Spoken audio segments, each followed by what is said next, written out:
Hello, Odooers. My name is Jose Ignacio, and we're doing another tutorial today. Now, like all businesses, Stealthy Wood always tries to seek out the best offers when purchasing goods or services from vendors.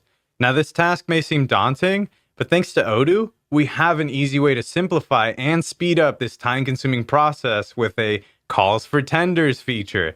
Now, typically, calls for tenders are used by public sector organizations, mainly because they are often legally bound to them when purchasing something. In most countries, the laws state that all companies should have a fair chance at securing a public procurement contract, and that public money should be used as efficiently as possible. Now, however, private companies also strive to attain optimal efficiency, and that's why, too, they also use calls for tenders for their purchases. Now, here at Stealthy Wood, we also value efficiency because we just run so efficiently. Now, which is why we use the calls for tenders feature to enhance the purchasing process. With this special procedure, we can invite multiple vendors to submit an offer for similar goods or services all at once. Now, when we have received all the offers, we can pick the most economical one, minimizing costs and increasing profitability in the most efficient way possible. Now, all this sounds great, right? So let's see how this is all set up in Odoo. All right, so we're going to start here on the purchase dashboard. Now, the first thing we're going to want to go to is up here over to configuration. And we're going to go into settings. And we got to enable purchase agreements. And then once we're done with that, we're going to hit save.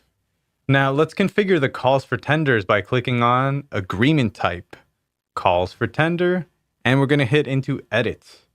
Now, the very first thing we're going to see is agreement selection type. Now, let's change it to select only one RFQ exclusive, as we only want to select the best offer.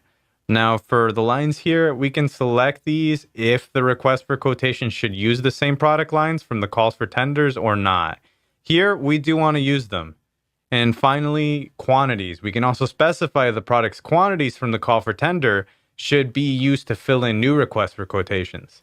That's also something that we're going to keep here. Now, once this is all done, we just hit save.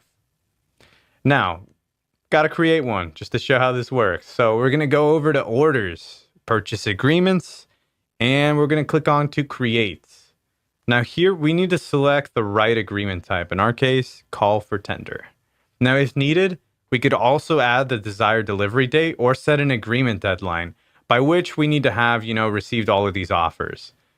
I want to make a quick note, though, that you don't want to specify a vendor for calls for tenders, as you are already looking to get quotations from multiple vendors, just because it could cause a little bit of an issue. Now, next, we add the products and the quantity and what we want to order. So we're going to add a line. And our product, we're going to select our large desk.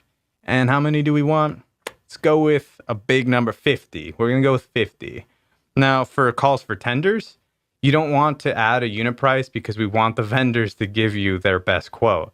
Now, we can also write any terms and conditions right over here at the bottom of the agreement, just in case we have certain things we want to say, as well, such as product specifications, requirements, pretty much, and those types of things. But once we're done with that, go ahead and hit confirm. Now that this is done, we can invite vendors. Now we can request new quotations for the calls for tenders. And we're going to click on new quotation. And we're going to select a vendor. It doesn't matter here. We're going to select any vendor. And we invite them to participate in the call for tenders. Now, we're going to repeat this process for each vendor we want to invite. Now, the product lines and other things are already filled in since we configured this earlier. And see, that's the convenience of this. Now, once that we're done here, we're going to send by email to the vendor. And what we want to make sure, too, is also to edit the email template to make it a little bit more relevant. You want to modify this as, here is an invitation to participate in a call for tenders. And in our case, we're going to say, we're from San Francisco, just so they know specifically where we're at. And that looks pretty good. So once we're done with that, we're going to go ahead and hit send. And beautiful.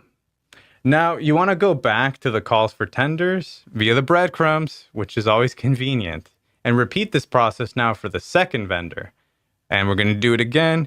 New quotation, select a vendor, send them an email, edit your template, and then send. And that's how you do it very quickly as a quick little TLDR.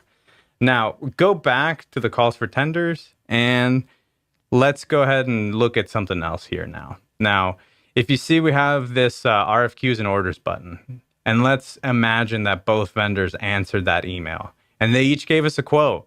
That means we'll need to enter their offers manually. Now we're going to click onto the vendor one RFQ and we're going to edit it. And now we do have a unit price. They told us $1,100 USD and we hit save. Now remember, the quantities can still be changed at this stage, but we don't need to worry about that for this example. And we're going to go ahead and back over to the other RFQs. Vendor 2's RFQ, edit the unit price. And this vendor told us $1,200 USD. And we're going to hit save. Now, once we have entered all the prices, we can validate the call for tenders. And by doing so, we just need to go back to the call for tenders and validate. And that's how easy it is. Now, if you kind of notice, the call for tenders status has moved to bid selection. And what this basically means now is if we click into the RFQ's Order Smart button again, we can quickly see that vendor one has provided the best offer in terms of price. So let's confirm that RFQ and turn it into a purchase order. So we're going to click on the vendor one RFQ, confirm it. Now, earlier we configured the calls for tenders to select only one RFQ. So all of the other RFQs are automatically canceled. No more manual submission, resubmission, or cancellations. Now we're going to go back to the RFQs as well.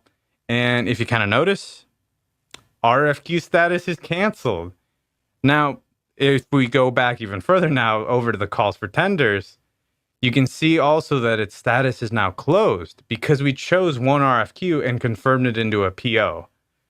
And once that's done, it automatically knows to close them. So if we go over to the purchase dashboard, we can also see both of the RFQs, but now one is turned into a purchase order and the other has been canceled. And the very last thing I'd like to show you guys is a trick that might be useful if you're using reordering rules.